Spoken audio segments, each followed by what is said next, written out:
Gjatë ushtrimit të detyrave në Ministrinë e Kulturës në Bashkinë e Tiranës, në Drejtorinë e Transportit, në Ministrinë e Ekonomisë, Kulturës dhe Inovacionit dhe përmes kompanive të tij private, Blendi Gonxha është përfshirë në shumë afera korrupsioni, për asnjë prej tyre ai nuk është proceduar penalisht. Pas afrimit të SPAK tek selia e kryeministrit Edi Rama, ministri Blendi Gonxha është futur në panik nga frika e prangave dhe ka nisur lëvizje dinake për të shmangur përgjegjësinë penale. Ai po u angarkon përgjegjësitë vartësve përmes delegimeve të përhershme të kompetencave që ligji ja njeh vetëm ministrit. Brenda një dite, Gonxha ka nxjerr 3 urdhra si ministër i turizmit, kulturës dhe sportit, duke deleguar tek Lambriola Misto kompetencat për firmosjen e vendimeve, kontratave, licencave dhe lejeve të zhvillimit që kërkohen nga bizneset private. Me urdhër numër 201, datë 18 nëntor 2025, ai ka deleguar sekretarit së përgjithshme firmosjen e certifikatave për veprimtarinë e udhërofyesve turistik, të miratuara nga Komisioni Veprimtarive Turistike. Me urdhër numër 202,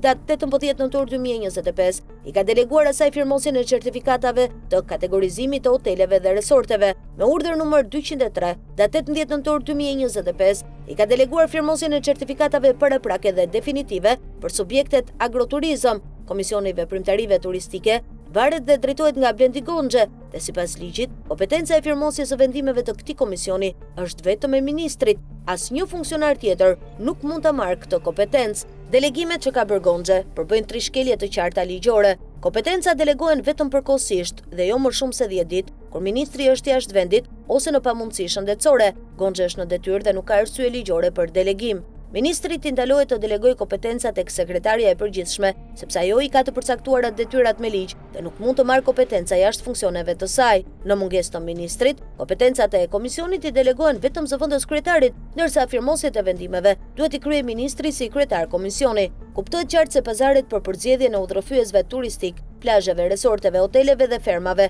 i bën vetë Blendi Gonxha, ndërsa firmosjet formale ua kalon vartësve për të shmangur përgjegjësinë. Lambriola Misto, e cila vjen nga Kuçova, ka qenë më parë sekretare e përgjithshme në Ministrinë e Ekonomisë, Kulturës dhe Inovacionit, dhe Gonxha e mori me vete në Ministrinë e Turizmit, Kulturës dhe Sportit, sepse ajo i ka firmosur të gjitha pazaret dhe vendimet e dyshimta në institucionet ku ai ka punuar.